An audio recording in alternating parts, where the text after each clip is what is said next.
O chão tremia enquanto uma horda de monstros se aproximava, seus passos ecoando por toda a parte. Um homem estava lá, parado sem se abalar, encarando o caos como se fosse apenas mais um dia comum. Ele tinha passado os últimos 10 anos ali, teletransportado para um novo mundo com uma missão: salvá-lo. Houve um tempo em que tudo parecia uma aventura, como se ele fosse o herói da sua própria história. Refletindo sobre como as coisas tinham mudado, ele se lembrou de quando tudo começou e de como sua vida realmente mudou no dia em que conheceu aqueles gêmeos. Ele tinha apenas 15 anos quando, de repente, foi transportado para esse mundo, um lugar cheio não só de monstros, mas também de criaturas estranhas chamadas Mesh-Bears, uma mistura de máquina e besta. Era tipo aquele esquema clássico de história de Zekai, completo com um deus distribuindo poderes como se fossem fichas. Mas, para ele, não era só fantasia. Desde o começo, ele lutou para entender a língua local e não fazia ideia de como se virar naquele mundo perigoso.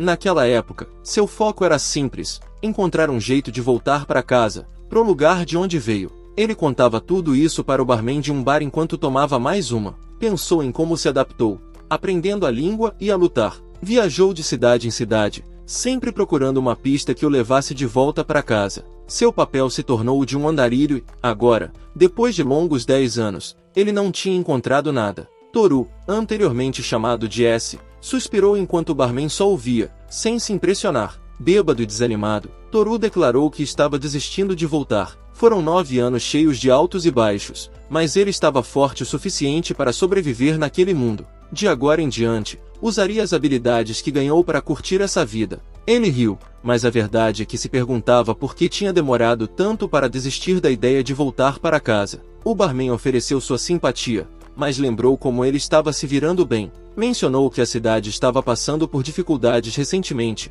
o que fez Toru ligar isso ao bar vazio. O barman exclamou que já estava assim há um tempo. De repente, ele colocou outra bebida na frente de Toru, um agradecimento pela generosidade em tempos difíceis. Eles brindaram, com o barman ficando por perto para Toru não comemorar sozinho. Mesmo em tempos duros, eles ainda brincavam um com o outro. Depois, Toru não conseguia tirar os pensamentos da cabeça enquanto cambaleava pelas ruas silenciosas, sentindo o efeito do álcool. Ele pensou em como, à medida que ganhava mais habilidades e se acostumava com aquele mundo, o desejo de voltar para casa tinha diminuído. Mas sempre havia uma ansiedade persistente. E se ele fosse teletransportado de novo? E se essa nova vida fosse tão frágil quanto a última? O medo de ser arrancado dali tornava difícil para ele se conectar com as pessoas, e ele muitas vezes se via sozinho. Tentando afastar esses pensamentos, ele tentou se concentrar e se perguntou por que ficou tão emotivo. Já faziam 10 anos e nada tinha acontecido. Ele ainda estava ali, ainda vivendo. Por que perder tempo se preocupando com algo que talvez nunca acontecesse? Enquanto ele declarava alegremente que era hora de aproveitar esse mundo, encontrou um grupo de 3 pessoas. Eles tinham um braço e uma perna mecânicos, provavelmente aventureiros. Em seu estado bêbado, ele tropeçou e, sem querer, agarrou o braço do homem, fazendo-se soltar quando caiu no chão, ainda segurando o braço. Ele casualmente repreendeu o homem por usar um equipamento tão mal feito, mas antes que pudesse devolver o braço, o grupo pulou em cima dele e atacou com força. O homem então pegou o braço e conversou entre eles. A mulher do grupo repreendeu o homem por perder um equipamento tão importante tão facilmente, enquanto os outros se perguntavam se Toru estava espionando eles, mas logo descartaram a ideia, achando que já tinham dado conta dele. No entanto, Toru emergiu da fumaça ileso, pedindo desculpas pelo comentário anterior. Ele não esperava que levassem tão a sério. O grupo ficou chocado e lançou outro ataque, mas, apesar da bebedeira, Toru esquivou habilmente de cada golpe. Ele pediu para se acalmarem, insistindo que já tinha se desculpado e devolvido o braço. A mulher ficou ainda mais furiosa, achando difícil acreditar que os 3 não conseguiam acertar um único golpe. Justo quando ela pensou que Toru iria contra-atacar, ele vomitou na frente dela, para o desgosto da mulher. Ela avançou jurando matá-lo, mas os guardas chegaram de repente. Sem escolha, os 3 foram forçados a fugir, enquanto a mulher o advertia furiosamente para a próxima vez que se encontrassem. Ainda meio zonzo, Toru só conseguia se perguntar por que eles estavam tão bravos enquanto desapareciam na noite. Um dos guardas se aproximou e perguntou se ele era o responsável pelo estrago. Ainda cheirando a álcool, ele explicou fracamente que era a vítima, mas os guardas não estavam convencidos. Quando estavam prestes a levá-lo para interrogatório, um homem interveio, garantindo sua inocência. Ele se apresentou como Urban, o mestre da guilda dos aventureiros de Rende, e explicou que tinha testemunhado o ataque depois de ver Toru lutar contra a centopeia demoníaca. Ele disse que tinham pedido para ele, mas os detalhes viriam depois. No dia seguinte, Toru se encontrou sentado em um sofá dentro do escritório da Guilda dos Aventureiros Dante. Era para ser o começo de um novo capítulo relaxante em sua vida, mas, em vez disso, ele estava agora envolvido em algo sério. Enquanto Urban, o mestre da guilda, perguntava se ele já tinha se acalmado, Toru pediu desculpas e agradeceu pela ajuda, mas ficou curioso. Por que Urban, o mestre da guilda, de todas as pessoas, tinha procurado um aventureiro errante como ele para pedir ajuda? Urban não respondeu imediatamente, o que fez Toru fazer mais perguntas sobre aqueles aventureiros com braços e pernas mecânicos, os que o atacaram. Urban se referiu a eles como a centopeia demoníaca, e parecia que eles estavam ligados a esse pedido. Urban começou a explicar a situação em mais detalhes. Ele contou a Toru sobre a maior companhia de comércio da cidade, chamada Yazu, que tinha sido construída por um casal bondoso ao longo de 3 décadas. O casal era amigo próximo de Urban e era conhecido por tratar seus funcionários como família e contribuir para causas de caridade, tornando Yazu um pilar do desenvolvimento da cidade. No entanto, uma tragédia aconteceu 3 anos atrás, quando o casal morreu em um terrível acidente. Depois de suas mortes, um homem chamado Ashan assumiu a empresa e tudo mudou. A liderança de Ashan era o completo oposto dos antigos donos. Ele se livrou de qualquer um que se opusesse a ele e explorou aqueles que ficaram. O grupo que atacou Toru, a centopeia demoníaca, era uma equipe de guardas de elite com membros mecânicos, formados por Ashan para proteger seu controle sobre a empresa. O esquema mais recente de Ashan era ainda mais perturbador. Ele tinha os olhos voltados para as filhas gêmeas dos antigos donos da empresa e as estava pressionando a se casar para consolidar seu poder. Urban explicou que as gêmeas estavam sendo mantidas em cativeiro dentro da empresa e confirmou que a missão de Toru era protegê-las e salvá-las. A missão era clara, mas Toru ainda tinha mais perguntas. Se a missão era tão importante, por que os aventureiros mais confiáveis da guilda não a estavam fazendo? Urban explicou que, embora ele quisesse contar com os aventureiros da guilda, a realidade era que nenhum deles era forte o suficiente para enfrentar a centopeia demoníaca. A facção era a mais forte da cidade, e ir contra Yazu poderia significar perder um dos maiores clientes da guilda. Não era algo que a guilda podia se dar ao luxo de fazer, mas para alguém como Toru, um andarilho desvinculado dos negócios da guilda, era diferente. Urban prometeu uma recompensa adequada, mas alertou que a missão poderia escalar para uma guerra total com a centopeia demoníaca. Ashan tinha muitas pessoas habilidosas em sua facção, muito mais fortes do que os 3 que Toru enfrentou na noite anterior. Mesmo assim, as gêmeas e a empresa que seus pais deixaram estavam sendo exploradas, e Urban implorou pela ajuda de Toru. Sem hesitar, Toru aceitou a missão. Para a surpresa de Urban, Toru acrescentou que tinha um rancor pessoal contra aqueles que o atacaram e estava mais do que pronto para não só resgatar as gêmeas, mas também humilhar a centopeia demoníaca. Depois de um momento, ele pediu a Urban para revisar os detalhes do plano. Mais tarde, Toru se viu escondido atrás de alguns arbustos do lado de fora da companhia de comércio Yazu, se preparando para o resgate. Ele se lembrou do que Urban tinha lhe dito. As gêmeas estavam sendo mantidas no último andar do prédio. Quando Toru perguntou como Urban conseguiu essa informação, descobriu que as gêmeas estavam se comunicando secretamente com Urban usando cartas codificadas para evitar suspeitas de Ashan. Urban já tinha informado as gêmeas que a ajuda estava a caminho, e assim que Toru chegou até elas, elas confiaram nele. Toru foi cuidadoso enquanto se infiltrava no prédio, mantendo em mente o conselho do Urban. O resgate precisava passar despercebido para evitar que a segurança fosse reforçada e a missão se tornasse mais complicada. Asa não podia descobrir que a ajuda externa tinha sido chamada, senão as gêmeas poderiam estar em ainda mais perigo. Toru se movia silenciosamente pelos telhados, evitando ser visto pelos guardas. Enquanto saltava de um prédio para o outro, ele não pôde deixar de pensar em como a situação era irônica. Ele tinha acabado de decidir viver uma vida mais tranquila nesse mundo de fantasia, e agora se encontrava numa missão clássica de resgatar donzelas em perigo. 2 donzelas, na verdade. No entanto, apesar do perigo, ele tinha que admitir que havia algo empolgante em se sentir o personagem principal de uma história assim. Finalmente, ele chegou à janela onde, supostamente, as gêmeas estavam presas. Ele bateu e uma voz feminina respondeu, perguntando quem estava lá. Toru se apresentou como o viajante, enviado pelo Urban, fazendo a garota do outro lado suspirar de alívio enquanto a janela se abria com um rangido. Toru entrou com determinação. Esse era o dia em que ele oficialmente desistira de voltar para casa. Sua história tinha tomado um rumo diferente, onde ele desempenharia o papel de herói nesse novo mundo, ou assim ele pensava. Uma flecha voou direto em sua direção e ele mal conseguiu desviar. Ele rapidamente tentou explicar que não era inimigo e estava ali para ajudar. Enquanto falava nervosamente, a ponta da flecha, que tinha se cravado na parede, caiu no chão, revelando que não era afiada. As gêmeas aplaudiram, impressionadas com sua reação rápida. Elas confirmaram que ele tinha passado no pequeno teste delas, felizes que o mestre da guilda tinha escolhido bem. Mas havia mais na situação do que apenas o resgate. As gêmeas tinham outra missão para ele, uma que ia além de simplesmente escapar da empresa. Enquanto Toru se sentava, ele sabia que esse momento era o começo de tudo. As gêmeas estavam determinadas a recuperar a empresa dos pais delas de Aishan e do demônio Centopeia, e precisavam da força dele para derrotá-los. Quando as gêmeas estenderam as mãos, oferecendo a chance de se juntar à luta delas, Toru só conseguia refletir sobre como tudo tinha mudado desde que conheceu aquelas duas. Era apenas o começo de um novo capítulo na vida dele.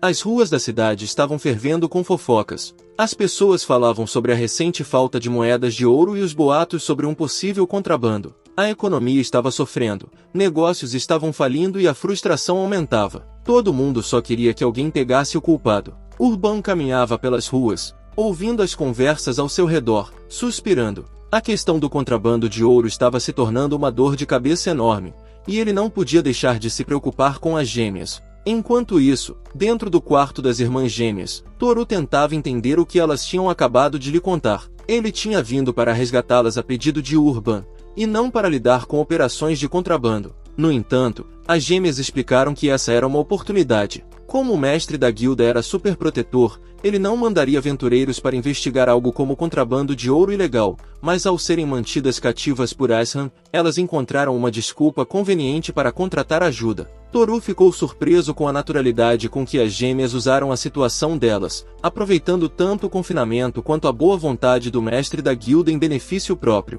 Depois, as gêmeas se apresentaram formalmente. Overti, a irmã mais velha, e Mayori, a mais nova, deram as boas-vindas a Toru e ofereceram-lhe a chance de relaxar. Mas Toru, percebendo o absurdo da situação, não podia acreditar que estavam tomando chá no meio de território inimigo, insistindo para que apressassem e escapassem. No entanto, as gêmeas explicaram calmamente que a segurança era mais rígida quando o transporte de produtos estava acontecendo, o que significava que o demônio Centopeia estaria por perto. Era melhor adiar a fuga por enquanto. E enquanto esperavam, pediram que Toru as ouvisse. Frustrado e confuso, Toru não conseguia entender como as gêmeas estavam tão tranquilas. Elas agiam mais como nobres do que como filhas de uma grande companhia de comércio. Antes que pudesse pensar mais a fundo, Mayori mudou o assunto de volta para o tema principal. As gêmeas começaram a explicar que a cidade de Dar estava enfrentando uma grave escassez de moedas de ouro, o que causava grandes flutuações nas taxas de câmbio e paralisava o comércio.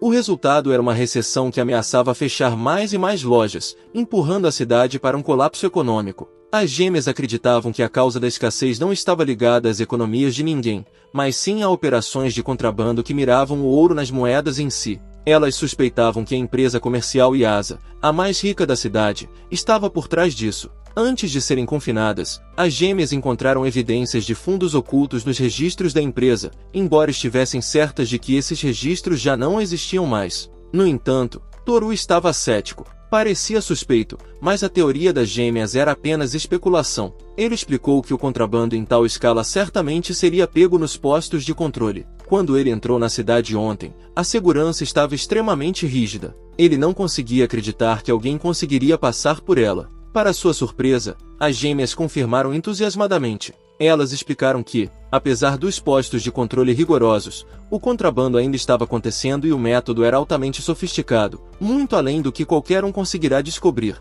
As gêmeas, claramente empolgadas com o mistério, perguntaram se Toru estava interessado em ajudá-las a investigar. No entanto, Toru se levantou e recusou. Ele lembrou que sua missão, dada pelo mestre da guilda, era resgatá-las, e ele não podia assumir trabalhos sobrepostos. Antes que pudesse continuar, ele sentiu pessoas se aproximando. Toru imediatamente avisou as gêmeas que teriam que lutar para sair e fugir, mas, para sua confusão, as gêmeas garantiram que era apenas uma visita de rotina. Elas pediram calmamente que Toru se escondesse por um momento, dizendo que lidariam com a situação. Sem outra escolha, Toru se escondeu enquanto duas figuras entravam no quarto. Os intrusos cumprimentaram casualmente as gêmeas. Um deles, Ashram, o presidente da empresa comercial Yasa, desdenhou do fato de tê-las trancado. O outro, Winds, era o líder do demônio Centopeia. Enquanto Ashram tentava apaziguar as gêmeas, sugerindo que o casamento era uma questão decidida, Toru observava silenciosamente de seu esconderijo.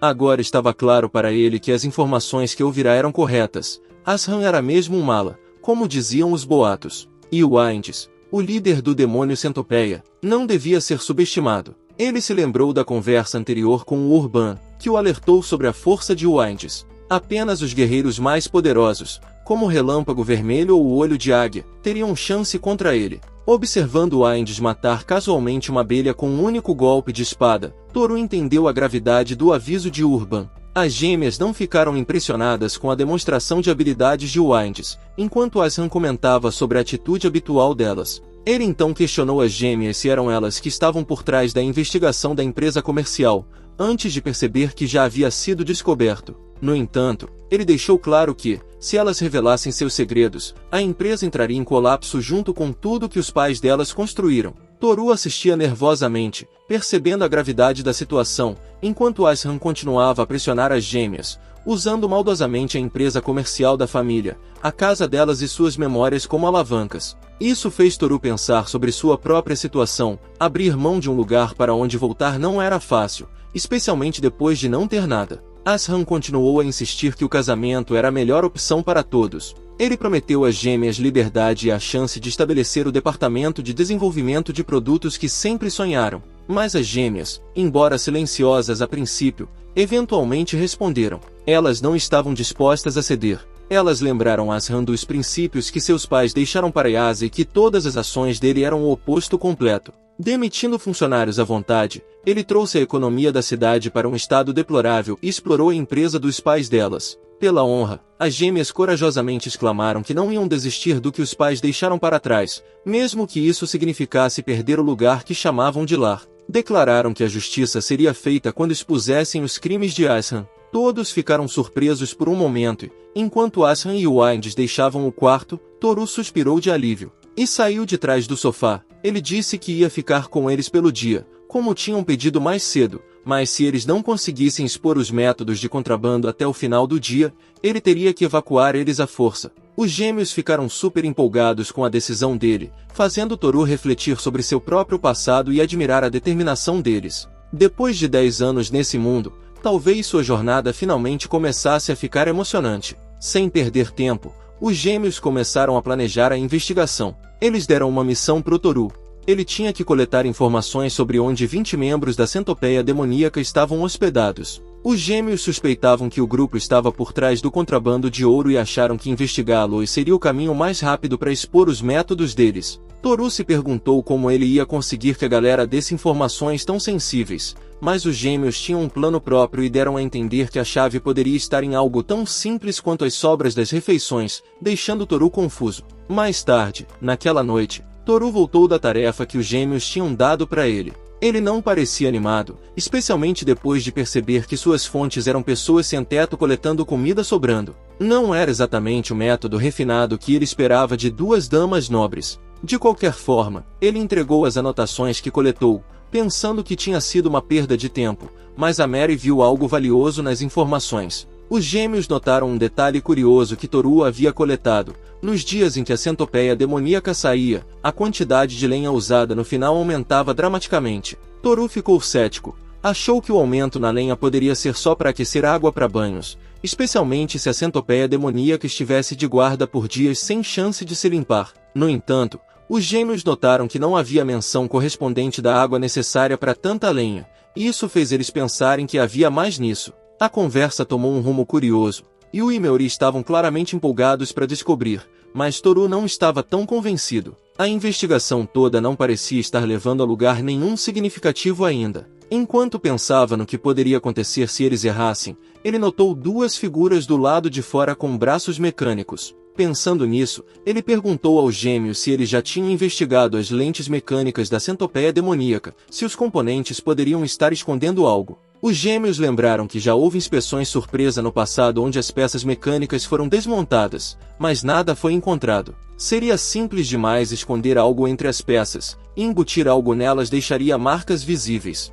Toru explicou seu raciocínio, mencionando como a centopeia demoníaca tinha atacado ele depois que ele acidentalmente pegou um dos braços deles. A reação tinha sido extrema, especialmente considerando quão mal feito o braço parecia. Essa revelação fez os gêmeos ficarem em silêncio, perdidos em pensamentos enquanto juntavam as pistas, lenha, membros mecânicos e peças mal feitas. Começaram a ver uma imagem mais clara. De repente, eles se levantaram com empolgação, dizendo que tinham descoberto tudo. Os gêmeos mostraram algo de um livro e explicaram que a centopeia demoníaca estava usando algo que não existia naturalmente nesse mundo, deixando Toru confuso. No dia seguinte, Ashram estava se sentindo confiante enquanto tomava chá do lado de fora da Yasa Trading Company. Sua operação de contrabando de ouro estava fluindo bem e a quantidade-alvo estava quase alcançada, mas seu momento tranquilo foi interrompido pelo barulho de uma confusão. Seus homens relataram que guardas, aventureiros e inspetores estavam se aproximando rápido. Ashram ficou chocado e confuso,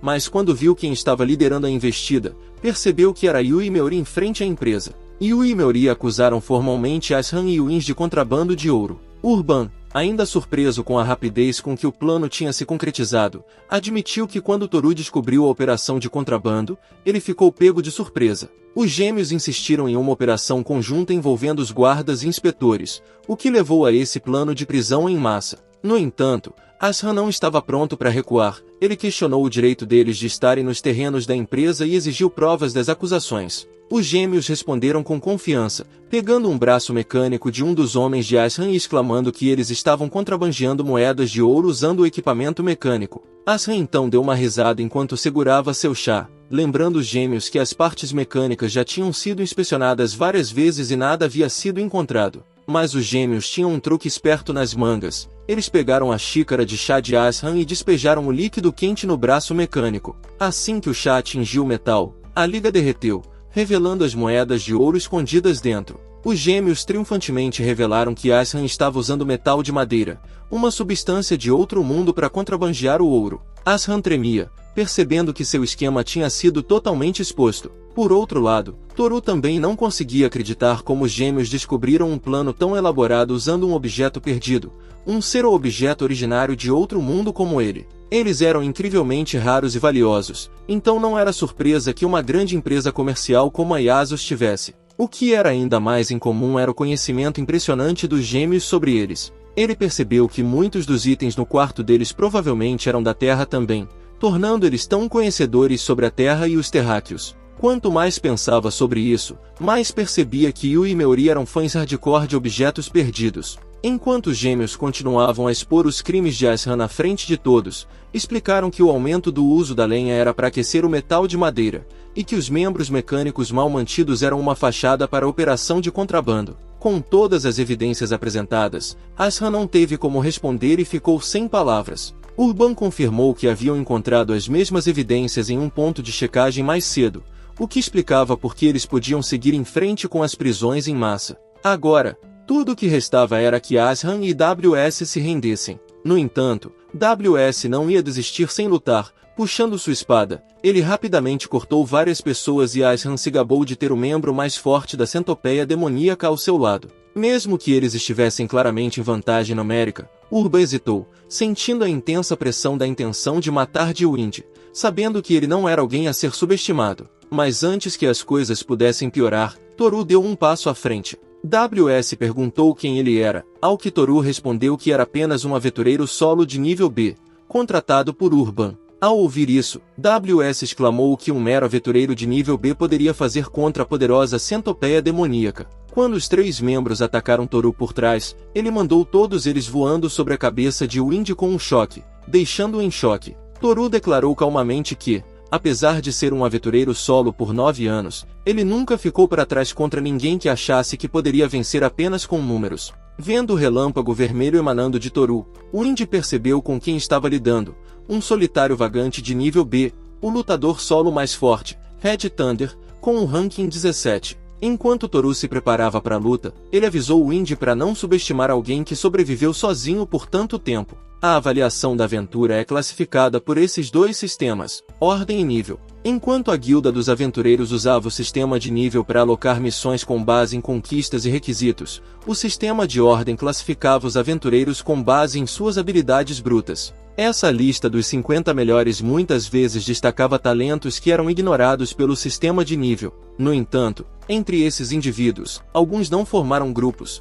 o que é um requisito para promoção de nível A. Apenas 3 conseguiram o status de ordem prestigiosa enquanto permaneceram no nível B como solo. São os indivíduos mais fortes que ganharam apelidos: Overseer, do ranking 32, Eagle Eye, do ranking 19, e finalmente o Red Thunder, do ranking 17. O Indy estava em descrença ao encarar Toru, percebendo quem estava diante dele. Ele não conseguia entender como alguém assim tinha se envolvido, e ainda adicionando à confusão estava estranha a arma que ele empunhava, uma lâmina em cadeia incomum. Toru explicou que sua arma era algo que ele tinha desenvolvido ao longo de 9 anos de lutas como aventureiro. Embora muitas vezes ridicularizado por isso, a arma tinha servido bem a ele. O Indy não conseguia entender como uma arma desse tipo poderia ser responsável pela maneira como seus subordinados foram derrotados tão rapidamente, mas as chances estavam contra a WS, mas ele não era de recuar. Ele reuniu os membros restantes do Centopeia Demoníaca, determinado a lutar em equipe. Enquanto mais membros apareciam, Urba observava de longe, nervoso, porque sabia que a verdadeira força da Centopeia Demoníaca estava na sinergia deles. Eles se moviam como um só, como uma besta viva, o que os tornava uma força formidável. Mas antes que o grupo pudesse coordenar seus ataques, Toru liberou seu poder novamente, mandando-os voar pelo ar. Quando eles caíram no chão, o Aindes ficou perplexo e incapaz de entender o que havia acabado de acontecer. Ele tentou reunir sua equipe, mas era tarde demais. Toru atacou de novo, desta vez usando um poderoso ataque elétrico, fritando os membros restantes. Quando viu seus camaradas caírem, ele percebeu que isso poderia ser o fim para ele. Ele passou toda a vida como um aventureiro, então não sabia de outro jeito de viver. Ele já havia perdido tudo uma vez, incluindo seu braço, e no momento mais sombrio de sua vida, a figura que apareceu diante dele era um diabo, um braço mecânico caro. Em troca, o demônio propôs que ele ajudasse com contrabando de ouro. Ele sabia que estava sendo apenas usado. Sabia que contrabando de ouro era um crime, mas para pessoas como ele, não importava, pois isso lhe dava a habilidade de lutar novamente como um aventureiro. WS estava determinado a cumprir sua dívida. Ele se esforçou para se levantar, dizendo a Han que iria criar uma abertura para ele escapar. Toru não pôde deixar de perguntar por que WS ainda estava disposto a lutar por alguém como Han, ao que o Aindy simplesmente respondeu que até pessoas podres como ele tinham seu próprio código de honra. Os dois colidiram novamente, atacando ao mesmo tempo. WS estava desesperado e tentou parar o impulso de Toru liberando um poderoso ataque de magia do vento. Ele então viu a arma de T se desviar e pensou que finalmente havia encontrado uma abertura, mas para seu choque, a arma em cadeia de Toru se enrolou ao redor dele sem esforço. Antes que o Aindes pudesse reagir, Toru deu um choque elétrico devastador, deixando-o impotente. Apesar da defesa anterior de W, a arma de Toru se moveu sozinha e o prendeu. Assistindo do lado, Yui e Meori ficaram impressionadas com o controle intricado de T sobre sua arma. Elas perceberam que a arma não era apenas uma corrente simples, era alimentada por forças magnéticas. Manipulando os campos magnéticos, Toru conseguia controlar os movimentos da arma com precisão, uma habilidade aperfeiçoada ao longo de 9 anos de sobrevivência. Com o Aindes derrotado, Toru voltou sua atenção para o tremendo Han, que estava enfurecido pelo fracasso de seu plano. Ele atacou e insultou o Aindes e seus subordinados por serem inúteis. Ele exclamou que tudo o que sempre quis foi começar um novo negócio, se casar com as gêmeas e ganhar mais dinheiro. Ele considerava todos ao seu redor incompetentes, reclamando de como não estavam trabalhando direito. Impassível pelo desabafo de Han, Toru casualmente deu-lhe um leve choque elétrico, fazendo seu corpo tremer, enquanto Toru o chamava exatamente do que ele era: inútil. Quando as autoridades chegaram para prender Han e seus homens, Yui e Meori expressaram surpresa ao descobrir que Toru era o lendário Relâmpago Vermelho. Toru explicou que ninguém havia perguntado e, além disso, achava o apelido embaraçoso. Também revelava seu estilo de combate, então preferia não mencioná-lo, a menos que fosse necessário. Com o tormento finalmente terminado, Toru estava exausto, pois não dormia há 2 noites. As gêmeas perceberam e expressaram sua gratidão. Elas se levantaram e o agradeceram formalmente por tudo, mostrando um sorriso radiante. Toru, pego de surpresa pela gratidão delas, suspirou e se despediu, deixando as gêmeas para trás. Mas, enquanto se afastava, elas notaram algo que ele deixou para trás, um caderno. Curiosas, elas o abriram, apenas para se surpreenderem com seu conteúdo. No dia seguinte, Toru acordou se sentindo renovado após um longo sono necessário. Esticando-se na cama, pensou no que comer no café da manhã, mas de repente, as gêmeas apareceram e pularam para sua cama. Completamente chocado, Toru perguntou por que elas estavam ali, especialmente depois de terem tido uma despedida legal. No entanto, as gêmeas tinham outros planos e sugeriram que Toru fizesse um investimento nelas, deixando-o completamente confuso e com uma sensação de déjà vu. Sentado dentro de um restaurante, Toru se viu novamente com as gêmeas, apenas para que elas apresentassem algum esquema de investimento duvidoso. No entanto, as gêmeas se defenderam com entusiasmo, afirmando que eram totalmente limpas e respeitáveis. Elas rapidamente mudaram de assunto e compartilharam a última atualização sobre a empresa de comércio Yasa. Já tinha sido decidido que todos os envolvidos na centopeia demoníaca haviam recebido penas de prisão. Além disso, aqueles que estavam contrabandeando ouro enfrentavam penas severas, e a Yasu havia sido multada em mais de 3.000 moedas de ouro, deixando Toru chocado com a quantia. Ele se perguntou se poderiam até pagar tanto, e as gêmeas admitiram que não podiam, então sua única opção era leiloar as terras e os edifícios de Abebás para cobrir os custos. Sem dinheiro, sem funcionários e sem futuro para a empresa, estava claro que a Yasu seria fechada para sempre. Mais tarde, enquanto caminhavam pelas ruas da cidade, Toru perguntou às gêmeas o que planejavam fazer a seguir, sabendo que não tinham para onde ir. Ele sugeriu que Urban talvez oferecesse um lugar para elas ficarem, mas as gêmeas tinham outra ideia, estavam considerando fazer uma viagem. As gêmeas explicaram animadamente seu desejo de viajar e expandir seus conhecimentos, especialmente quando se tratava de objetos perdidos. Elas sempre sonharam em ver terras diferentes e aprender coisas novas. No entanto, também reconheceram que seria perigoso para duas moças jovens viajarem sozinhas e que, sem dinheiro, não podiam pagar aventureiros para proteção. Foi então que elas se aproximaram dele para levantar a proposta de investimento. Sugeriram que Toru investisse em protegê-las em sua jornada, prometendo que, em troca, ajudariam a resolver o problema com o qual ele vinha lidando. Isso deixou Toru confuso e, antes de responder, as gêmeas lhe entregaram algo, seu diário. Enquanto segurava, Toru lembrou que havia começado a manter o diário para documentar maneiras de voltar à Terra. Não era mais importante para ele, e sua preocupação era. Ele olhou para as gêmeas e viu a empolgação e curiosidade em seus olhos. Elas descobriram que Toru era um objeto perdido. As gêmeas bombardearam-no com perguntas sobre a vida na Terra, desde como era voar em aviões até suas experiências com videogames, realidade virtual e até anime. Sobrecarregado, Toru ignorou as perguntas e direcionou a conversa de volta à proposta de investimento. Para começar, as gêmeas começaram a citar trechos de seu diário, lembrando das palavras que ele havia escrito sobre sua ansiedade de ser teletransportado de repente e como esse medo o impediu de se adaptar completamente a este mundo. Elas reconheceram que ele passou 9 anos tentando voltar à Terra, conseguindo a classificação B e um lugar na ordem ao longo do caminho. Ouvindo isso, Toru rejeitou e explicou que haviam se passado 9 anos sem teletransporte, então ele decidiu ficar neste mundo. Mas as gêmeas não estavam convencidas. Elas citaram outra linha de seu diário, uma em que ele admitia que suas preocupações ainda não haviam desaparecido totalmente.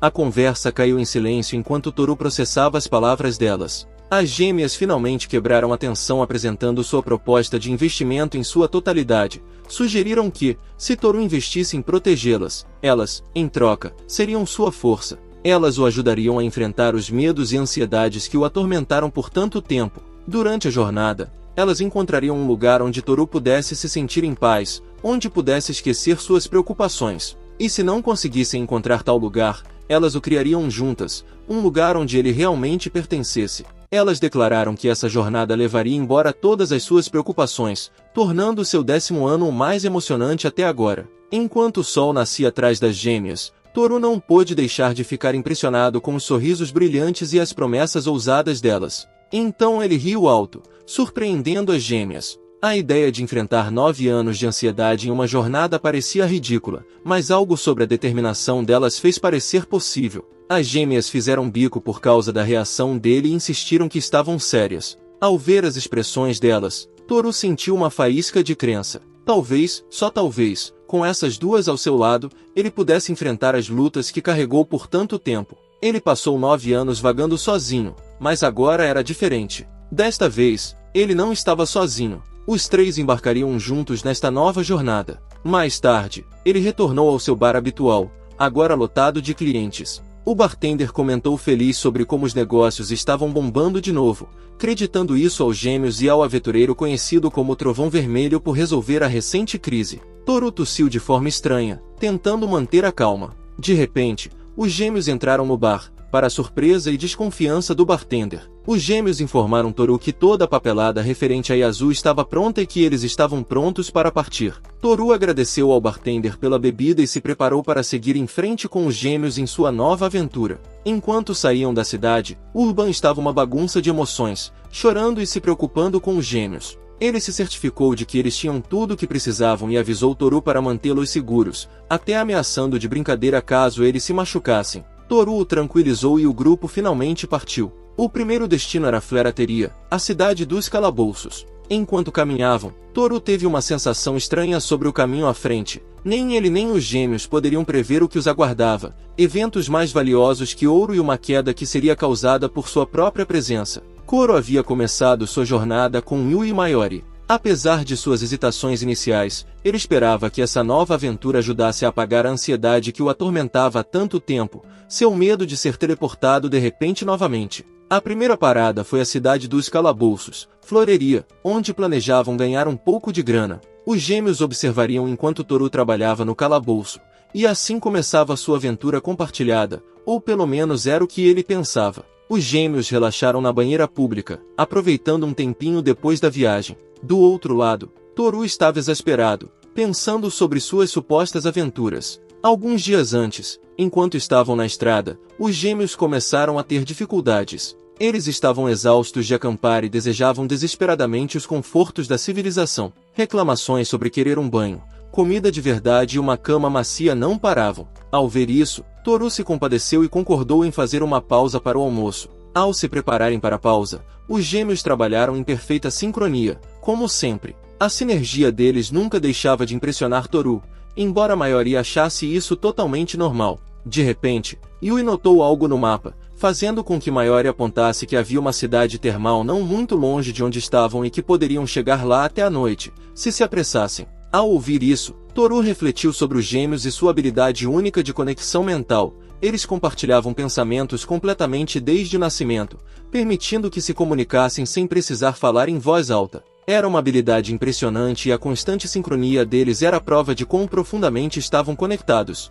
Sobrecarregado pelo entusiasmo deles e pela insistência, Toru, relutantemente, concordou em ir para a cidade termal. Os dois ficaram tão empolgados que já não pareciam exaustos, ao contrário do que estavam antes. Agora, mergulhados na água quente, Toru pensou que a habilidade dos gêmeos de pressioná-lo a ceder era algo ao qual ele estava começando a se acostumar. Enquanto isso, na seção feminina da banheira, os gêmeos falavam sobre Toru em suas mentes. Eles perceberam que a ansiedade dele era muito maior do que pensavam. Apesar de viajarem juntos, ele ainda parecia distante, concluindo que era porque ele não conseguia diferenciá-los, e o humor dele havia escurecido brevemente. Os gêmeos lembraram da conversa que tiveram com ele e perceberam que ele ainda carregava o peso de seu trauma. Ao lerem as anotações em seu diário, entenderam o medo profundo que ele tinha. Não importava o que ele valorizasse neste mundo, ele temia ser teleportado novamente, deixando tudo para trás. Essa ansiedade ainda estava presente e estava afetando sua capacidade de se conectar com os outros,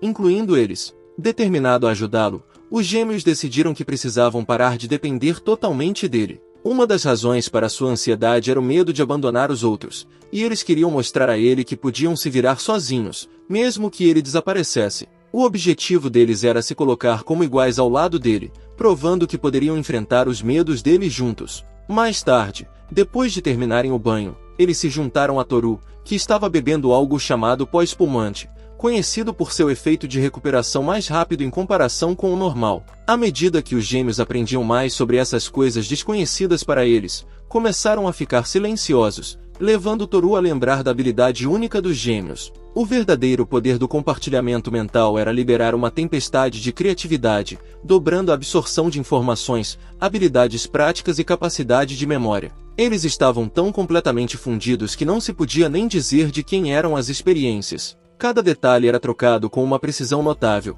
Eles haviam dominado essa imensa fonte de conhecimento, abrangendo até detalhes da terra de outro mundo, similar a quando descobriram as técnicas de contrabando de ouro. Essa sinergia é o produto único do vínculo mental dos gêmeos, tornando-a uma noção sem paralelo. Mas enquanto Toru assistia os gêmeos tendo o que parecia ser outra conversa secreta, sentiu a necessidade de chamá-los. Para sua surpresa, eles, de repente, declararam animadamente que queriam aprender a lutar no calabouço, dizendo que queriam contribuir com os ganhos do grupo em vez de apenas observar à distância. Esse pedido inesperado pegou Toru de surpresa, mas ele ainda assim concordou. Ele sabia que quanto mais fortes eles se tornassem, menos preocupações teria. Mesmo assim, não pôde deixar de se perguntar o que havia provocado essa mudança repentina de atitude. No entanto, os gêmeos mantiveram suas motivações em segredo, deixando Toru confuso. Os gêmeos tinham uma nova determinação, resolveram provar seu valor na cidade dos calabouços de Floria, prontos para lutar ao lado dele e mostrar que podiam se colocar como iguais.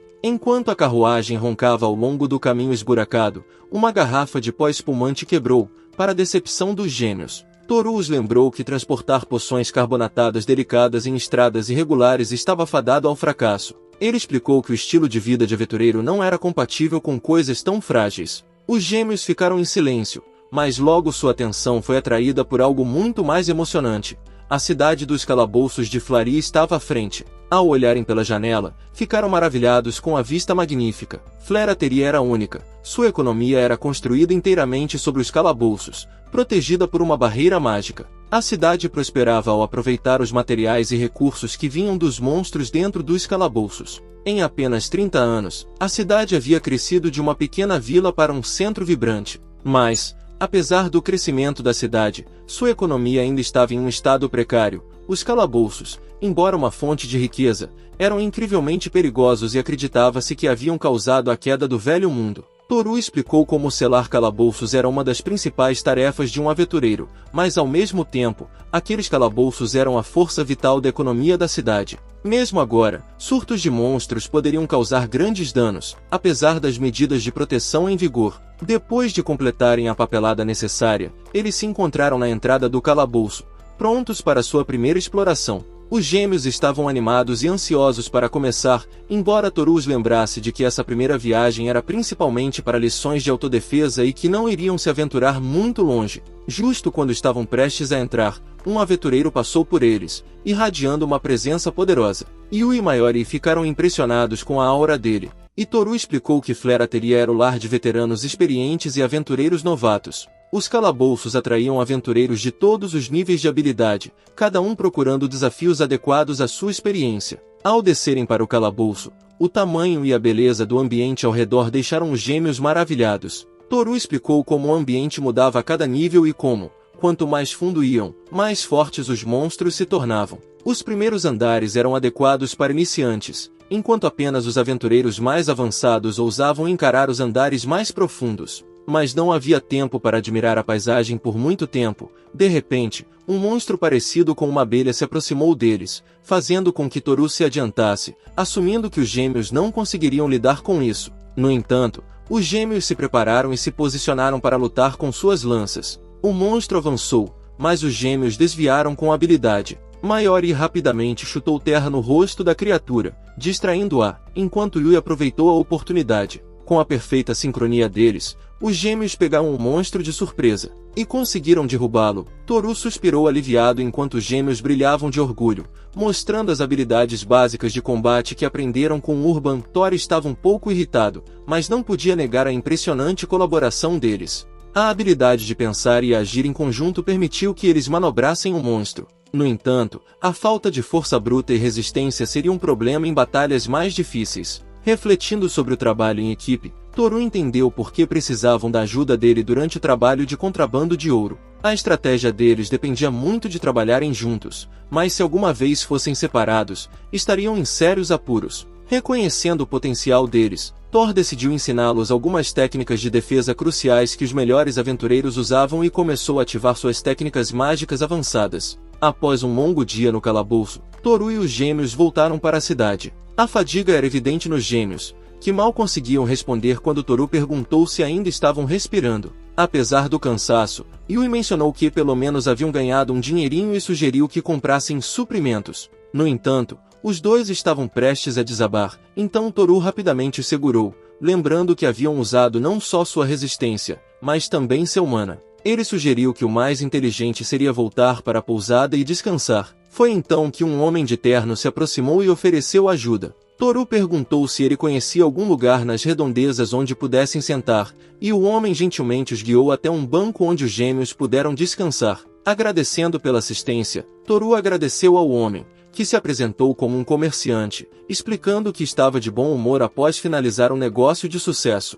Ao ouvir isso, os gêmeos imediatamente perguntaram sobre os produtos dele. Ele mostrou um misterioso relógio, lindamente trabalhado, que imediatamente cativou os gêmeos. O homem explicou que sua placa transparente e engrenagens ocultas faziam parecer que os ponteiros estavam flutuando. Era um artefato modelado a partir de um item da Terra, cuja versão original foi encontrada em um calabouço. Quando o homem percebeu a expressão de Thor enquanto examinava o relógio, ele explicou que o material transparente usado vinha de um monstro parecido com uma tartaruga chamado Kiro, encontrado no calabouço Flertia. Os gêmeos ficaram radiantes com essa informação, enquanto Toru admirava em silêncio a habilidade do comerciante de transformar materiais raros de calabouços em produtos à venda. À medida que os gêmeos bombardeavam o homem com mais perguntas, foram surpreendidos por um grito de uma mulher chamando pelo homem, que era o grande comerciante. Ela o repreendeu por ter se afastado, e o homem explicou que estava apenas esticando as pernas. A revelação de que o homem com quem estavam conversando era nada menos que o grande comerciante de Flaria,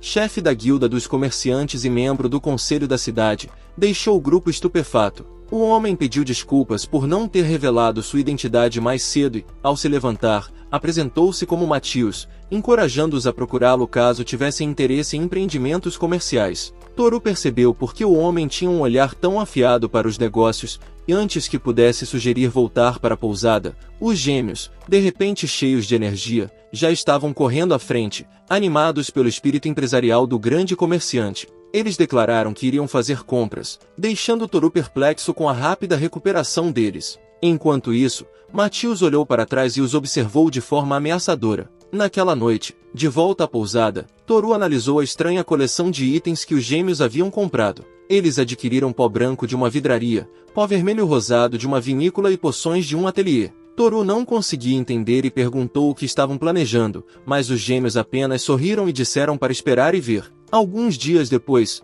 eles se encontraram dentro do ateliê de poções, diante de uma velha chamada Kieran, a diretora do ateliê e mestre alquimista. Kieran ficou incrédula com o que os gêmeos lhe mostraram. Era nativo exclusivamente da cidade termal e transportar para Flera teria sempre foi considerado impossível. No entanto, de alguma forma, os gêmeos conseguiram trazê-lo. Com sorrisos orgulhosos, Yui e Mais anunciaram que era hora de ganhar uma grana. Não muito tempo depois, Toru se viu perplexo com o que tinha diante de si. Os gêmeos haviam transformado uma poção comum em uma poção espumante ao misturar dois pós simples. Conforme explicaram, um pó era branco, proveniente de um vidreiro, enquanto o outro era uma substância vermelho-rosada chamada tartar, adquirida em uma vinícola. Ao combinar esses pós com água, eles criaram um pó efervescente que fazia a poção borbulhar, essencialmente criando poções espumantes sob demanda. Quando Toru estendeu a mão para experimentar a poção, os gêmeos rapidamente o impediram, lembrando de que poções infundidas com mana funcionam como remédios e que alterá-las com novos ingredientes poderia levar a efeitos colaterais indesejados. Por isso, era essencial testar a eficácia primeiro. Toru perguntou onde encontrariam tais cobaias, e Mayori e Yui exclamaram que havia muitas no calabouço, deixando Toru confuso. Depois, Toru percebeu que usariam monstros como sujeitos de teste. Eles passaram muito tempo capturando-os, tanto que outros aventureiros começaram a desconfiar deles. E após várias tentativas, finalmente aperfeiçoaram o processo. De volta ao presente, Kieran segurou a poção espumante. Após examiná-la minuciosamente, confirmou que a poção era genuína, assim como as poções espumantes originais que só podiam ser encontradas na cidade termal. Ela ficou maravilhada com a maneira como os gêmeos usaram tecnologia da Terra para replicar um produto tão difícil. Reconhecendo o potencial dessa nova invenção para revolucionar o mercado de poções, Kiera ofereceu entusiasticamente fornecer os ingredientes para a poção espumante dos gêmeos. No entanto, os gêmeos suavemente declinaram, afirmando que já tinham seus suprimentos de ingredientes resolvidos. Observando silenciosamente da retaguarda, Toru sabia que eles estavam mentindo, mas ficou impressionado com a facilidade com que conseguiram fazer isso. Desanimada, Kieran começou a desistir, mas os gêmeos rapidamente propuseram um acordo. Se Kieran pudesse aprimorar o sabor e o gosto da poção para complementar a efervescência, considerariam uma parceria, deixando a velha em choque. Embora hesitante a princípio, Kiera não pôde resistir à provocação indireta dos gêmeos e concordou ansiosamente, caindo na armadilha calculada deles. Enquanto isso, Toru pensava consigo mesmo quão assustadores e inteligentes os comerciantes poderiam ser. Mais tarde, o grupo foi até a vidraria, onde encontraram o mestre Langus. Os gêmeos tinham um pedido específico, queriam frascos de poção personalizados, projetados para facilitar a mistura de seu pó efervescente. A base precisava ser esférica e o frasco tinha que ter uma parte específica para segurar o saquinho do pó no lugar. Ao apresentarem seu design, Langus interrompeu, desconsiderando o que estavam dizendo. Ele declarou que se orgulhava de seu trabalho e lembrou aos gêmeos que aquele não era um lugar para moças jovens se aventurarem no que ele considerava um hobby. Irritados, os gêmeos retrucaram provocativamente, dizendo que se Langus não conseguisse lidar com um pedido tão básico, talvez sua reputação sofresse. Ao se virarem para sair com sorrisos travessos, Langus mordeu a isca, e enfurecido pelo insulto, declarou que mostraria exatamente do que era capaz, decidido a enfrentar o desafio de cabeça erguida. No próximo movimento, os gêmeos e Toru se encontraram em uma vinícola. O vinicultor Ivan os recebeu, reconhecendo os gêmeos como as moças que haviam comprado cristais de vinho anteriormente. Ele então perguntou curiosamente se eles possuíam gado, já que alguns lugares usavam cristais de vinho como ração para animais. No entanto, os gêmeos esclareceram que estavam de volta para mais cristais, entregando a Ivan uma grande quantia de dinheiro e solicitando comprar tudo o que ele tinha disponível. Ivan ficou estupefato, chamando os cristais de vinho de mera bobagem, mas os gêmeos estavam falando sério, oferecendo-lhe um contrato se a empreitada deles desse certo. Observando de lado, Toru não pôde deixar de sentir pena do atônito Ivan. Pensou em como os gêmeos estavam apostando tudo o que tinham, seus ganhos do calabouço e orçamento de viagem, nessa oportunidade. Eles tinham a mentalidade de verdadeiros comerciantes. Se vissem uma chance de ouro, não hesitariam em investir tudo. Logo depois, o grupo montou uma pequena barraca em uma feira perto da entrada do calabouço. Toru finalmente entendeu o plano deles. Começariam devagar e venderiam suas poções espumantes diretamente para os aventureiros. Os gêmeos explicaram que ainda não tinham dinheiro para produção em massa, mas esperavam construir uma boa reputação e garantir vendas suficientes para colocar o produto nas lojas certas. Toru estava confiante de que seria um sucesso, afinal, os aventureiros já conheciam a eficácia das poções espumantes da cidade das águas termais. Ele achava que o estoque se esgotaria em menos de uma hora, mas conforme o tempo passava, nenhuma venda havia sido feita, deixando-o totalmente desanimado. Ele não entendia por que o produto revolucionário estava sendo ignorado. No entanto, os gêmeos mantiveram a calma e explicaram que já esperavam por esse resultado. Os aventureiros duvidavam da autenticidade das poções espumantes, pois sabiam que essas não podiam ser transportadas, e o preço era mais alto do que o das poções normais. Para os aventureiros, a confiança nos suprimentos era vital, eles não podiam arriscar comprar algo suspeito. Percebendo quanto havia confiado nos seus próprios itens favoritos, Toru entendeu o ponto de vista deles, mas não conseguia evitar entrar em pânico. Afinal, aquilo era tudo que os gêmeos tinham. Eles tinham colocado todo o dinheiro nessa empreitada. Porém, os dois não estavam preocupados de jeito nenhum. Eles exclamaram calmamente que estavam apenas começando, o que levou Toru a lembrar que o sol já estava se pondo. Mesmo assim, os dois explicaram que os aventureiros começariam a voltar da masmorra, e muitos estariam feridos. O plano deles era usar esse momento perfeito para demonstrar a eficácia da poção na frente de uma multidão. Quando testaram em alguns aventureiros, ficaram maravilhados ao ver como os ferimentos cicatrizavam quase instantaneamente. Os gêmeos aproveitaram a oportunidade e começaram a oferecer poções espumantes grátis para qualquer aventureiro ferido. Com a ajuda de uniformes de enfermeira, chamaram muita atenção de todos ao redor. Toru ficou impressionado com o plano dos gêmeos, e de repente, os dois anunciaram que as amostras grátis tinham acabado, mas que tinham bastante para vender. Sobrecarregado pelo fluxo repentino de clientes, Toru percebeu que a publicidade ousada deles havia funcionado, talvez até bem demais. Nos dias que se seguiram, as poções espumantes se tornaram um grande sucesso. As palavras se espalharam rapidamente. Antes que se dessem conta, 10 dias haviam se passado. Centenas de aventureiros em Flerateria compravam as poções quase todos os dias. A exploração da masmorra disparou em atividade, e o progresso, que havia estagnado no 8º nível por anos, finalmente avançou para o 9º andar. Foi um marco que renovou o otimismo sobre conquistar toda a masmorra. Contudo, nem todos ficaram satisfeitos com esses acontecimentos. Matthew, o grande mercador, olhava intensamente para a agora famosa poção espumante em sua mão. Naquela noite, de volta à estalagem, Toru ficou pasmo com a quantidade de dinheiro que tinham ganhado. Como aventureiro de rank alto, ele estava acostumado a ganhar uma boa grana, mas os lucros do negócio das poções espumantes estavam além de qualquer coisa que ele já tinha visto. Os gêmeos humildemente acreditavam o sucesso à ajuda de Toru, mas ele descartou isso e insistiu que era tudo por causa da dedicação deles, trocando os nomes dos dois no processo.